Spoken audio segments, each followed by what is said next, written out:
Sure, guys, welcome back to Speaker now. So today's when the album reaction, Duncan keep album. I think iphume eqaleni ngo-October, so inamaviki amathathu iphumile incwadi Yezono. So i-album nje kade iza isikhathi eside. I think for past 2 years ubelokhu eyipromote ithi i-album years, and last year kube ne-break-in kwi-Afrotainment studio, so kwathiwa i-album ilahlekile. So I think mina bekuyi-story nje besigoqa, but finally i-album iphumile, and mina kungithathe more than 2 weeks ukuthi ngiyilalele because like kade sasilindele and bilokhu ipostpone, so mina sengilahlwe nayi-interest, but iphumile i-album ngiyizwile and hayi ngisurprised because inengoma eningi, but inengoma eningi ezimnandi. So I think ama-tracks nje mayephelele awu-20 and inama-features amaningi, but ngizo-highlighta lezi ngoma eziyi-few engibona ngathi izona ezizoba nkulu. There's one song engifuna ukukhuluma ngayo no-Abduze because nawo umuntu kudala sagcina ukumbona, khona no-Bongo Riot, khona namaqwabe twins, khona nomakoya la ka-rapper khona. So nje ziningi ingoma ezinohlonze, but i-album yona ngizwile, and I think iphume right after le nto edenzile between uDuncan no-Big Zulu. So I think le hype ka-Big Zulu imsiza uDuncan ukuthi epromote i-album yakhe nokuthi ithi silinde abantu belindele. So i-album incwadi Yezono, I think mothi i-album kaDuncan khona le album akayikhiphe se-under isiphetho record. Mothi-ke walalela lo album leyo uzorelate kuyona kakhulu because i-storytelling kasi-rap nje typical uDuncan omaziyo, but I think le inama-features amaningi, inengoma ethe ukuba different. There's a song eno-Azana ithanda ukuba i-afro-pop, like ipholile. So khona ingoma futhi namaqwabe twins nayo ithe ukuphola nalo ngoma. So kulo Duncan esimaziyo lo, I think ikhona into athe u-unlock kule album, and I think azophuma ama-hit song kule album. So nje ngi-enjoyile kakhulu, and I think izoba relevant for isikhathi eside because of iy'tori ekhuluma ngazo. Abantu abaningi bazorelate kuyona iy'tori zasekasi. So ngizoqala nje ngengoma engizwile ukuthi uDuncan uyamazi kuSkuva, ilokishi, Moria, zonke la malokishi ahlezi ekhuluma ngaso. There's a song ethiwa ihumusha lo, so I think leyo song leyo enye ingoma e-outstanding album. So mawuthi nje mhlawumbe i-album uyayithola kumele uqale kuleyo track le, and I think since kukhona umlazi gangster ngeke ngabona ngathi uyashuthwa, I think leyo ngoma ingaba relevant like i-soundtrack yakhona because like even uyilalela leyo ngoma iyi-movie kayona. So ingoma ibizwa ngehumusha, like kuthola khulunywa ngesigebengu esisuke basishaya lapho. So uhumusha umuntu ode ehlupha abantu elokishini, but-ke bamshayile amahumusha amanye-ke. So basuke abanye baya-celebrate, abanye bayakhala, ezinye igebengu zasho ukuthi no hamba uhumusha, but thina sosala siqhuba le nto uyenza lapho. So mawuthi-ke wahlala elokishini-ke into ejwayelekile like mawuthi kushona iginsa and stuff, kuba nalo ma-celebration. So abanye abantu abakhulu baba-inspired, abanye basuke befila leyo pain leyo. So I think leyo ngoma uhumusha i-outstanding nje, i-storytelling like ingathi i-movie nje moyilalela because I know ku-actiwe lapho-ke. So I think into akaneskill ngayo uDuncan lo ukuthi yabo ikwazi ukuthepha kuma-voices amaningi, like even ingoma eyi-1 eyedwa ukwazi uku-acta kuyona ingoma, like uyakwazi ukuthi ingoma uyibone visual ubuyilalela. So I think esinye skill esi-different akanaso. So themba ngizwe nje i-album leyo ngoma ngathi no nawo uSkuva isimaziyo. So leyo ngoma leyo ngi-enjoyile kakhulu, humusha ikhona.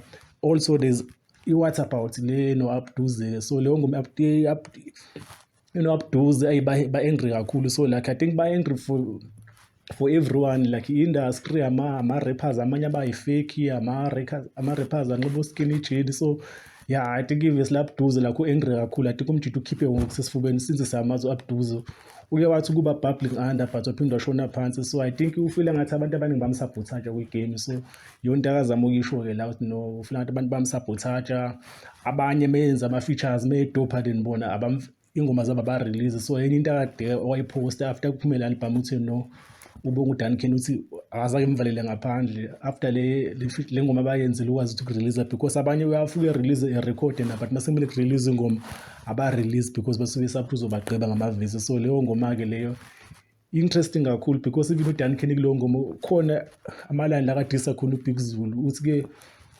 So according to Duncan uthi uBig Zulu akasa-rape yabo. So uthi ever since amdisa uBig Zulu akasa-rape usekufika isikhathi ami ayithe mangizwa leyo question leyo ayitho yo I know statement esithanda uba strong, but mawuthi alalele i-album kaBig Zulu ephume kulo nyaka ngempela akuyona hip-hop. So maybe uDuncan u-right, maybe soyisicathamele. So but uDuncan uthi kwenziwa uyena-ke lo. So nje I think enye ingoma abantu abaningi abazoyithanda interesting because I know hayi kuyarepwa-ke lapho and inalo baba lo babaphethe kwayo lokhu uyena-ke abavame utalabha ngaba abantu. So I think enye ingoma-ke nje leyo ethanda ukuba hardcore, abantu abathanda i-rap bazo-enjoy yona kakhulu, yama-rappers-ke leyo. Then kube khona ingoma lethi abazali ineqwabe twins, enye ingoma-ke leyo abonga abazali bakho ukuthi bamkhulisile kanjani. So enye ingoma nje mnandi, ithanda uveza leli side elithe ukuba matured la Duncan lakho wenza umculo afro pop yabo. I think leyo ngoma mayiphefuma estate usangayiphefuna nangeband yabo, ithanda ukuba mature. So enye ingoma nabantu abaningi abazoyithanda. There's also another song ibizwa ngewena, I think ubhalela unkosikazi wakhe lo, angazi i-long term girlfriend yakhe noma unkosikazi noma, but I think unkosikazi ngangabona somewhere. So khona ingoma nje ibizwa ngowena. So lapho skuva-ke lapho uthi ukuvula khona iside lakhe wabukhipha uproga yabo, ingoma nje soft inama-melodies amnandi, ingoma yothando la. So yabo interesting yima uzoza umuntu orapha njengoSkuva, especially umuntu hardcore njengami ezophinde eveze leli side lakhe elisoft kanjalo. So I think nayo interesting, bazo-enjoy na abantu. So enye-ke nayo ingoma leyo. There's a song ekuyi-intro song ibizwa nge-The Voices leyo. So lapho kuyi-story sa-Duncan, ukuthi uDuncan before ezalwa i-old lakhe yabo. So ilona elisuke linarrate leso story. So ingoma ibizwa nge-The Voices. So I think enye ingoma le interesting. I wish le party le kuyingoma kuyona ngiyayibona le intro la i-story se-old. I wish bayenze ingoma yayinde because I think indlela yenziwe ngayo interesting kakhulu, but bayenze yashort kakhulu because ine-story la ukuthi old lisho ukuthi Duncan wezalwe nini, wazalwa kanjani, before ezalwa kwakhona amakhehla esho ukuthi no, lo mntwana lona nimphathe kahle because uzoba umuntu omkhulu, uzwaziwe emhlabeni wonke lakhe. Into ayishiwo abantu abangasekho leyo. So uDuncan according to yena ukuthi mayesho izinto akabhala akubhali yena, but kubhala amakhehla akhe yabo la angasekho. So asho uSkuva kahambe yedwa, uhamba namakhehla, kusho yena-ke leyo ngoma. So I think enye ingoma le interesting kakhulu, i-intro song, and ingikhumbuza lento edekhona because before kuba nale trend lokudropha ama-single, bekunalento yokukhipha ama-album lakhe i-hardcore lakhe lento iqalwa wozola o-Brown Dash lakhe, umuntu ekhipha i-album la next ekhipha i-album. So i-structure se-album leso I think sibuyile kule album noma uthi wayilalela nje from track oqala yabo kune-intro, kunama-interlude lakhe, even i-sequencing yakhona album yabo iqala la ilokhu yanyuka lakhe. I think leyo bayenze kahle, kuyacaca ukuthi no i-album ade ithe ukuplaywa isikhathi eside la, bavelanga bavuka nje kwathiwa no asenze i-album iyaphuma next week. No I think ithathe isikhathi eside kakhulu, ayizwa uma uyilalela. So I think enye into engiyi-enjoyile kule ngoma ukuthi no i-album kaDuncan ihlalelwe phansi yasethwa, angazi ngokumakhethwa because bengakabona i-music video. The only music video engayibona ile iphumile le After Tears, and After Tears ayikho album.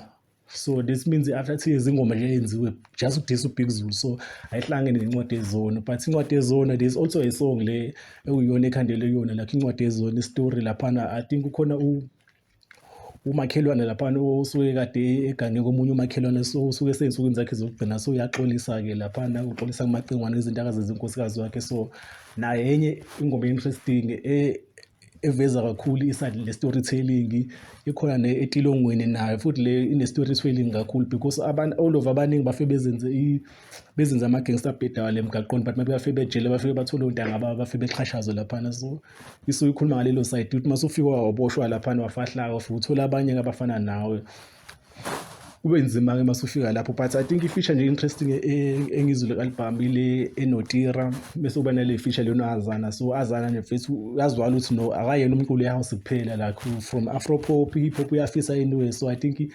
ama-vocals akhe kuleya ngoma yenze noDuncan leya newena. So inhlombo kakhulu. I wish leyo ngoma bazoyiphusha benze singing nayo idlale eradweni because ayideserve attention. So nje album kaSkuva ezo-speaker now I think mina ngayirate ngibeke ku-9, one of the best hip hop albums engisawazile and bengayilindile from uDuncan because usuwathula isikhathi eside, i-album yakhe ibiphostponwa ingaphumi isikhathi eside, but iphumile. I know I think i-quality and I think izolast isikhathi eside nje, futhi uSkuva akakhiphi-ke njalo-ke. Another thing engifuna uyi-highlight, I hope uma se-performa because the only issue enginawo uDuncan uma lezi ngoma zakhe leyo Mithatha lakhe lezi ngoma lezi ayedume ngazo esafika, akafuna ukushintsha isethi yo-performance yakhe. So I wish since ekhipha i-album enengoma eningi kanje uzophefoma nje even engaphefoma ingoma ezintsha zodwa engaphefoma neyodwa maybe sengaphefoma kumithatha just for labantu okuyibona abathanda izinto eziphuphula but I wish isetha kuzoyishintsha because i-catalog yakhe I think is strong. There's no need lokho ephefuma Ring of Lies no mithatha aphefume le album yakhe because there's another album ade besandoyikhipha I think maybe like 3 years ago benozakwe no so I think mengaphefuma lo ngoma zakulo album nakulena into yakhe ingahamba because akafuni ukushintsha isetha yakhe so but nje album mina nginezwe 9 out of 10 so I think album so speaker nawe sayarate insombo kakhulu kwi-production inama-beats amaningi a-different but umuntu engike ngamuzwa ku-production okhona u-MPZ MPZ samkhumbula lo mjito we-produce album yaBig Zulu yango-2019 le